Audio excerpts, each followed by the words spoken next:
네, 여러분 반갑습니다. 오늘은 트럼프 해방의 날과 관세 폭탄 그리고 미란 보고서라는 제목으로 말씀을 올리겠습니다. 자, 트럼프 대통령 이제 본격적으로 관세 폭탄을 터뜨렸는데요. 이른바 해방의 날이라는 기념 행사까지 가졌습니다. 백악관 로즈가든에 관계 인사들 또 많은 유권자들까지 총 집합을 시킨 가운데 이제 드디어 미국이 해방을 합니다. 영어로는 Liberalization Day라고 음명을 하면서 그 관세 폭탄에 서명을 했습니다. 자, 트럼프 대통령이 말하는 해방이란 무엇일까요? 미국은 1776년 독립선언을 했고 또 1783년에 정부 수립을 했지 않습니까? 그 이후로는 한 번도 남의 나라 식민지가 되어본 적이 없습니다. 그렇다면 도대체 무엇으로부터 누구로부터 독립한다는 것일까? 자, 이 대목을 좀 세밀하게 들여다볼 필요가 있습니다. 트럼프 대통령이 말하는 해방이라는 것은 바로 경제적 예속으로부터의 해방입니다. 그렇다면 미국 경제에 지금 문제가 뭐냐? 미국 경제에 심각한 것은 쌍둥이 적자입니다. 자, 미국 재정 적자 엄청나죠? 국가 운영을 하면 할수록 적자가 커서 부채가 폭증하고 그로 인해서 국가 부도의 가능성이 항상 상존하고 있습니다. 자, 또 하나 쌍둥이 적자 쪽에서 또 하나는요, 바로 무역 적자인데 대외 거래를 하면서 상품이나 서비스 등을 주고 팔면서 수출, 수입을 하는 것이죠. 그 과정에서 수출이 수입보다 많으면 흑자가 되고 수입이 수출보다 더 많으면 적자가 됩니다. 자, 무역 수지가 적자가 되면요, 결국은 그 적자액만큼 미국의 돈이 외국으로 빠져나가야 됩니다. 그러면 결국은 나중에 그 나라의 국고, 그 나라의 국부가 살금살금 없어져서 나중에는 나라가 망하는 경지에까지 오르는 것이죠. 바로 이 쌍둥이 적자, 무역 적자와 재정 적자를 벗어나는 것이 바로 미국 해방이다. 이렇게 보는 것입니다. 그렇다면 트럼프 대통령은 미국 해방을 위해서 관세 폭탄이란 카드를 던졌습니다. 자, 이것은 미국이 해방으로 가는 1단계의 길인데요. 어쨌든 그러면 관세 폭탄을 터뜨리면 어떻게 미국이 해방되느냐? 자, 우선 첫 번째 관세를 부과했을 경우에요, 1차적으로 그 세금은 미국의 물건을 수출하는 수출업자가 관세를 부담합니다. 사후에 그 수출업자가 미국 내에서 미국 현지 판매 가격을 올려서 실제로는 그 관세로 인한 추가 자금 부담을 미국의 소비자들에게 전가하는 것이지만 그것은 나중에 사후적인 것이고 일단은 미국에 수출하는 외국 수출업자, 미국 입장에서 보면 미국으로 물품을 실어 나르는 수입업자들이 관세를 무는 겁니다. 그러면 그 관세는 세금이지 않습니까? 정부의 국가의 바로 재정 수입이 되는 겁니다. 자, 이와 관련해서 피터 나바로라는 분, 현재 지금 백악관 무역 고문인 분이죠. 트럼프 대통령의 책사 중에 한 사람인데 이분이 최근에 기자회견한 대목이 있습니다. 미국은 과연 관세로 얼마만한 돈을 세금을 더 거두려고 하는가?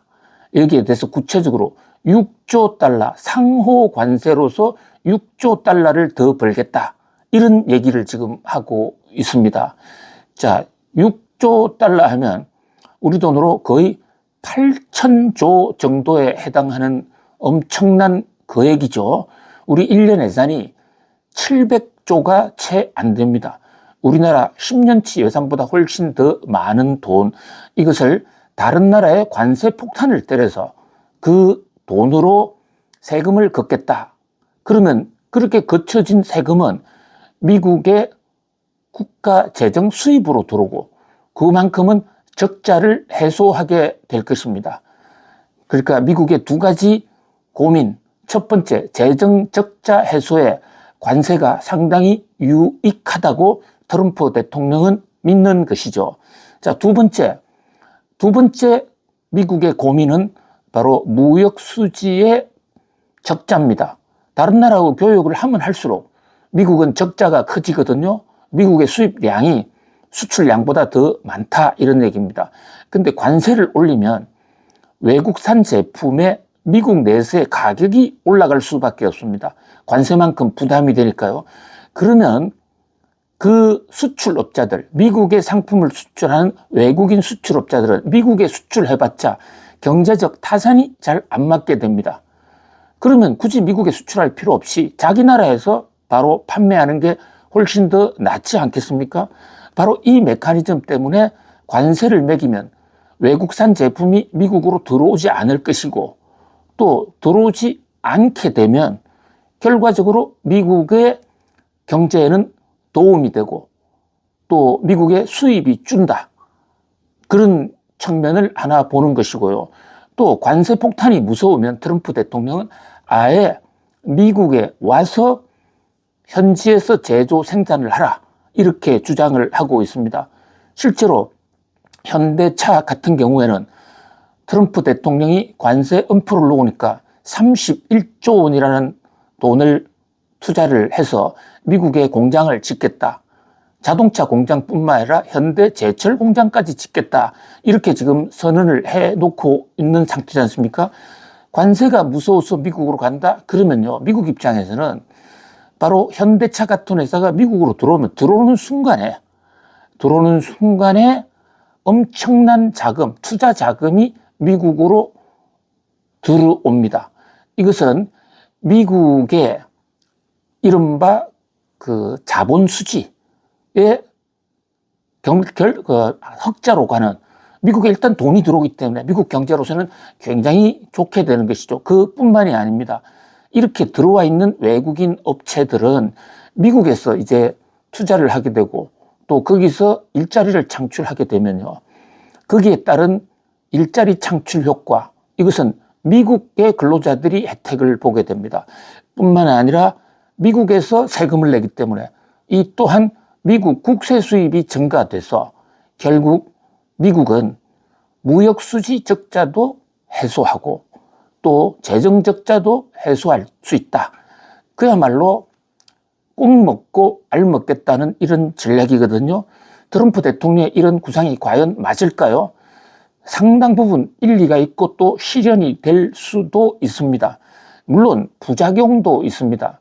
만약에 전 세계 각국이 트럼프의 이런 관세 폭탄에 아무 말도 못하고 그대로 따라간다면, 예를 들면 현대 자동차처럼 미국에 자동차 공장 짓겠습니다 한다면 트럼프의 전략이 소기의 성과를 거둘 수도 있습니다. 그런데 유럽이나 또 캐나다, 또 일본, 한국, 중국, 이런 미국의 무역 상대국이 그렇게 만만치가 않잖아요.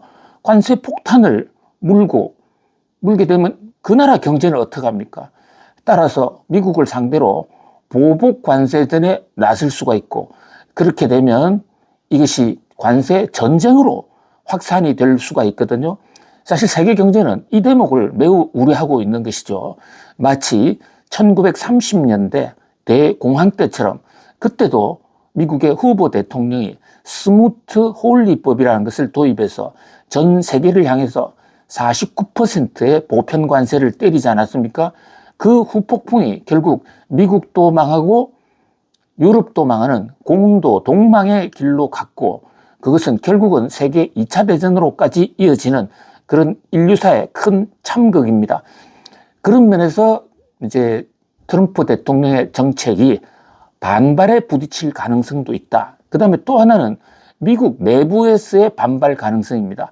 관세를 때리면 물가가 올라갑니다. 미국 사람들한테도 소비자들한테도 피해가 갈 수 있다, 이런 뜻이죠. 자, 그런데 어찌되었든 트럼프 대통령의 이 쌍둥이 적자를 줄이기 위한 관세 폭탄.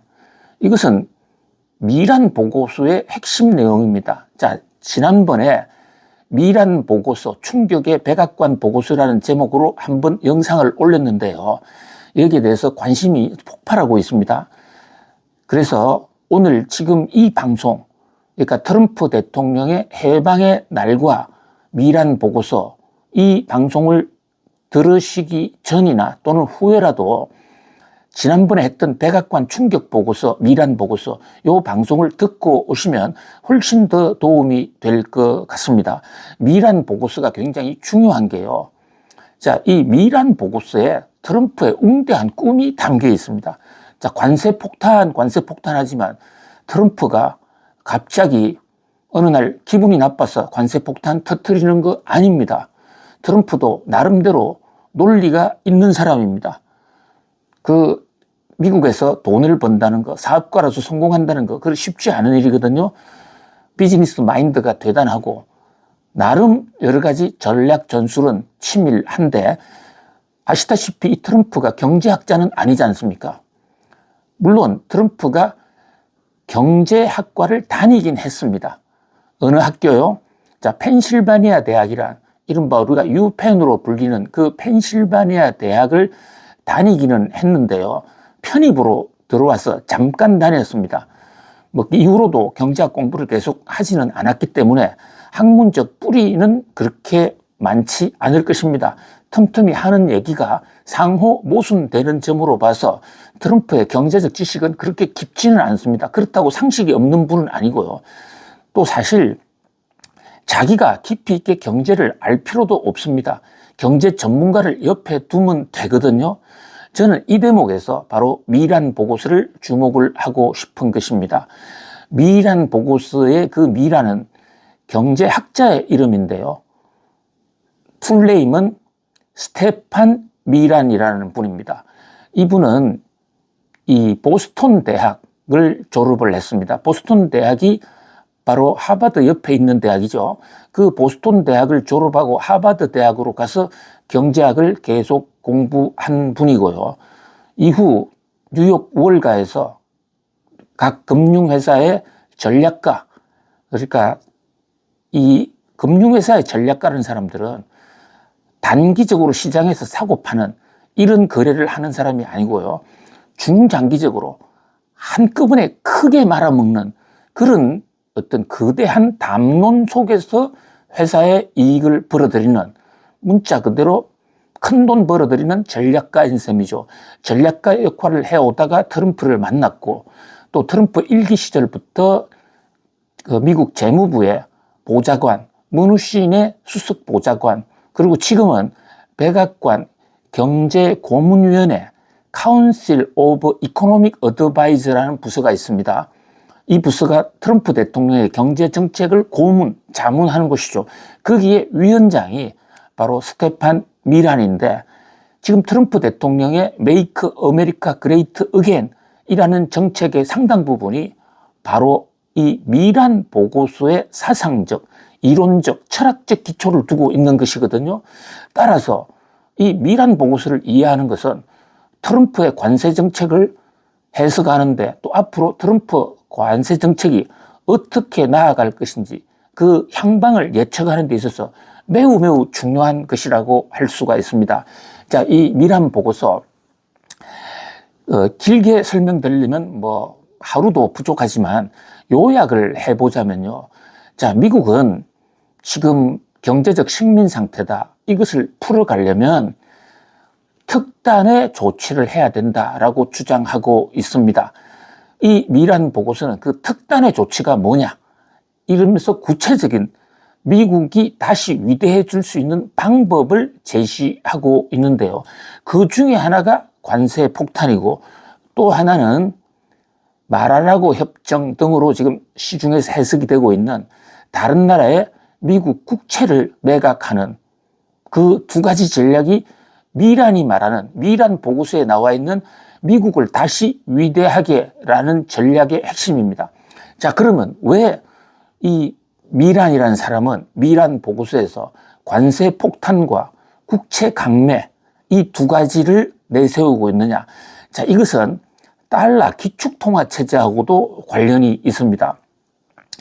잘 아시는 대로 지금 달러는 세계의 기축통화입니다. 어느 나라를 가더라도 달러는 통용이 돼요. 심지어 미국을 철천지 원수라고 비판을 하는 북한, 평양에서도 달러는 받아줍니다. 그만큼 달러의 공신력이 높지 않습니까? 그렇다면 달러의 공신력은 어디서 왔느냐? 바로 1944년 브레튼 우즈 협정이라는 데서 왔거든요.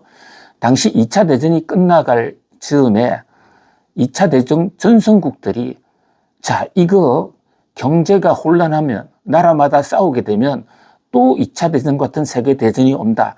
이것을 근본적으로 막을 수 있는 방법은 경제적으로 서로가 화합하는 하나의 일관된 체계를 갖는 것이다 해서 미국의 브레튼 우즈라는 별장에서 뉴햄퍼셔주에 있습니다. 이 뉴햄퍼셔주는 워싱턴에서 조금 위로 올라가는데요. 왜 뉴햄퍼셔 같은 깊은 산중으로 올라갔느냐? 독일의 폭격이 무서웠기 때문에 워싱턴이나 뉴욕은 비행기에 상당히 취약하지 않습니까? 비행기 공격에. 그래서 워싱턴에서 가깝지만은 그러나 산속에 있는 뉴햄퍼셔주의 브레튼 우즈로 숨어 들어가서 거기에서 회의를 한 거죠. 그때 회의를 할 때 44개국이 참가했습니다. 안타깝게도 우리나라는 초청받지 못했어요. 그때 나라가 없었지 않습니까? 또 우리를 식민 지배하고 있던 일본도 당시 그 회의에 가지 못했어요. 일본은 패전국이고 미국이 타도해야 되는 미국의 적대국이었으니까 들어가지 못했습니다. 그러니까 일본도 독일도 한국도 이 브레튼 우즈 출범 당시에는 당사국은 아니었습니다.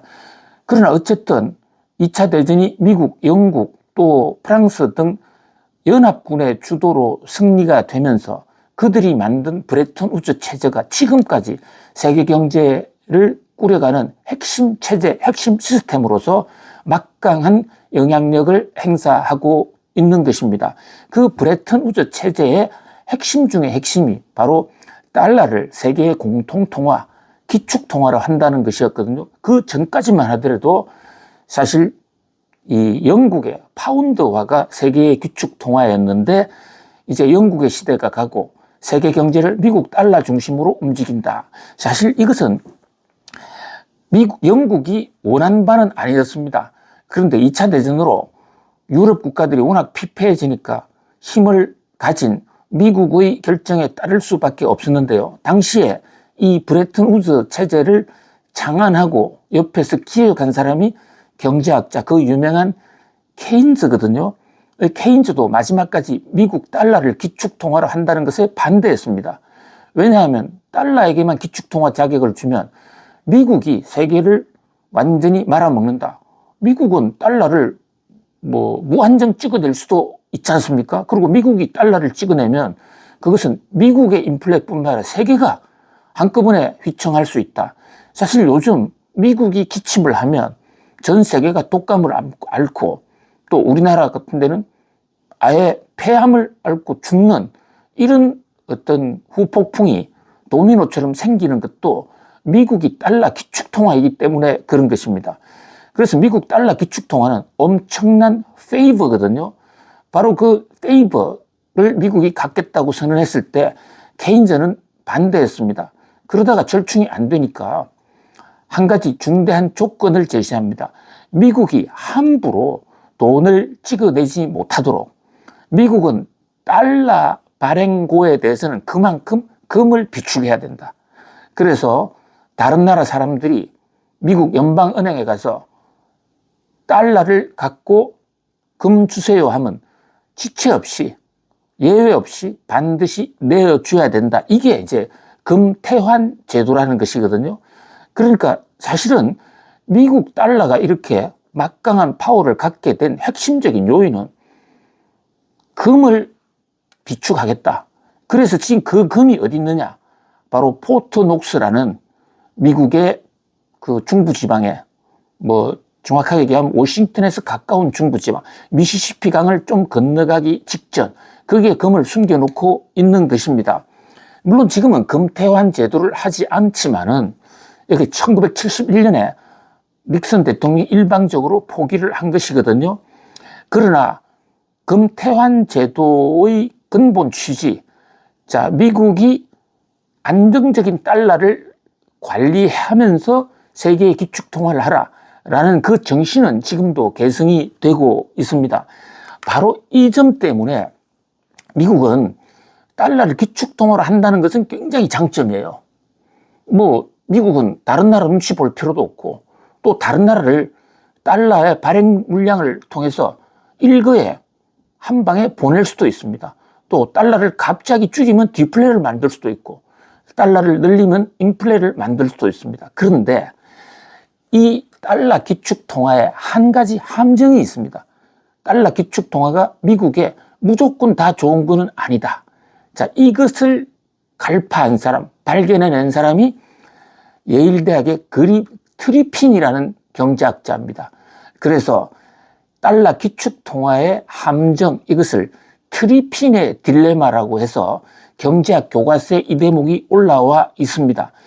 다시 정리하면 10,000불짜리 차 한 대를 미국에 팔았다. 그러면 환율이 1,000원이다. 그러면 그 현대차가 차 한 대 팔아서 한국의 현대차 금고에 넣을 때는 우리나라 원화로 넣는다고요. 그러니까 10,000불을 달러당 1,000원에 바꾼 1,000만 원으로 집어넣겠죠.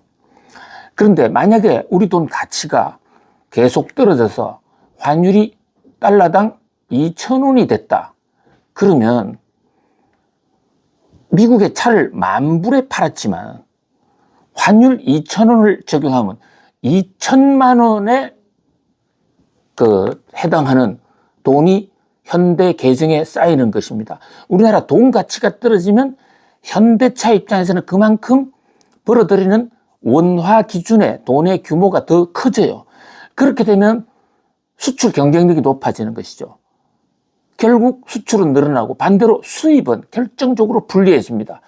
그래서 수입 들어오는 것은 물건값이 껑충껑충 뛰게 되는 거죠. 바로 이 환율의 메커니즘을 통해서 국제수지 적자국이 흑자가 될 수 있다라는 것이 리카도 이후에 많은 경제학자들의 한결같은 주장이에요. 실제로 한국, 또 일본, 독일 이런 많은 나라들이 자기 나라 환율 가치를, 그러니까 통화를 평가절하함으로써 무역수지 적자를 해소하고 흑자를 더 늘린 사례가 많이 있습니다. 지금 현 상황에서도 그러한 나라들이 많고요. 자, 이제 이 대목과 관련해서 미국은 이게 아픈 손가락입니다. 왜냐하면 미국이 무역수지 적자가 되면 그것을 극복하는 방법은 미국 돈을 더 찍어내서 미국 돈 가치를 떨어뜨리면, 그러면 무역수지 적자를 해소할 수 있겠죠? 그런데 미국 돈을 찍어낼 때는 어떻게 해야 됐습니까? 금태환 제도에 따라서 그만큼 금을 더 보유해야 됩니다.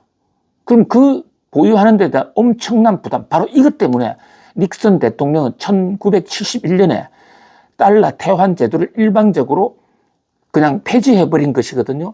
그렇다고 지금은 마음대로 돈을 찍어낼 수 있느냐? 찍어낼 수는 있습니다. 찍어내면요, 미국의 통화 가치가 떨어지면 미국 기축 통화 질서가 흔들리는 것입니다. 지금 중국이 호시탐탐 기회를 노리고 있습니다. 달러 가치가 떨어지면 미국 대신 중국이 우리가 기축 통화 하겠다. 자, 그리고 지금 미국은 재정 적자가 심각하잖아요. 국가 부채가 36조 달러입니다. 이 36조 달러, 우리 돈으로 6경이라는 돈에 현재 국가 부채가 있는 나라입니다. 국가 부채가 있으면 어떻게 해야 됩니까? 그것을 국채를 팔아야 됩니다. 국제시장에서 국채를 파는 것이죠. 우리나라 최상목 부총리가 미국 국채를 샀다 해서 지금 한국 언론에서 야단 법석인데요. 사실 최상목 총리의 미국 국채를 사주는 행동, 이것은 미국 경제를 살려주는 일이고 우리나라 돈 가치는 떨어뜨리는 일이 되기도 하죠. 물론 그 규모가 얼마나 크냐에 따라서 영향력은 차이가 있습니다만, 아무튼 미국은 재정 적자로 이야기되는 이 국가 부채를 커버하기 위해서는 국채를 발행해야 되는데요. 현재 지금 일본, 한국, 중국 등이 미국 국채를 사가고 있어요. 그런데 미국이 계속해서 달러를 발행해서 달러 가치가 떨어진다면 그 국채 아무도 안 사가게 될 것입니다.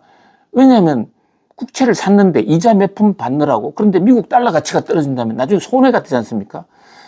바로 미국은 달러 기축통화국이기 때문에, 바로 이 이유 때문에 미국은 무역 수지가 적자가 돼도 환율 조정할 수가 없다.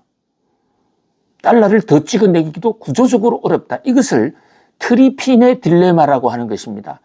그래서 이 트리핀의 딜레마를 막아내기 위해서 바로 이 미란이라는 미국의 경제학자, 백악관 경제고문위원장이 주장하는 것은 두 가지를 제안하고 있습니다. 첫째, 관세 폭탄을 터뜨려라.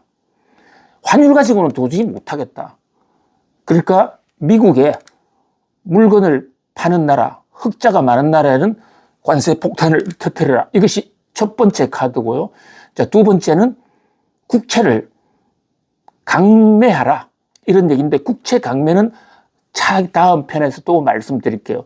어쨌든 미국이 국채를 파는 거, 다른 나라에 대해서 국채를 팔겠다라고 관세 폭탄을 터뜨리는 거, 이 대목, 이것은 바로 미란 보고서에 나와 있는 내용이고, 미국이 트리핀의 딜레마를 극복하면서 미국의 무역 수지를 적자를 해소하고, 또 나아가서는 관세 수입이 되면 세금도 들어오니까 재정 적자를 해소할 수 있는 매우 좋은 방안이다 라고 미란 보고서는 지적하고 있고, 트럼프 대통령은 이 미란 보고서의 지침대로 따라 움직이는 것입니다. 자, 일각에서는 트럼프의 관세 폭탄은 협상용이기 때문에 뭐 얼음장 놓다가 곧 말 것이야 라는 그런 시각으로 보이는 사람들이 있습니다. 그런데 미란 보고서를 보면 그렇게 간단치가 않은 것입니다. 따라서 트럼프의 관세 정책은 상당히 집요하게 강행될 가능성이 있고, 그 방향은 미란 보고서가 제시하는 바와 같아. 따라서 우리가 트럼프 관세 정책을 이해하려면 미란 보고서를 좀 읽어봐야 된다. 제가 조만간 미란 보고서를 갖다 놓고 1편부터 가서 우리 구독자님들과 미란 보고서 함께 읽기를 한번 시도해 보겠습니다. 그때 또 뵙겠습니다. 여러분, 오늘도 감사합니다.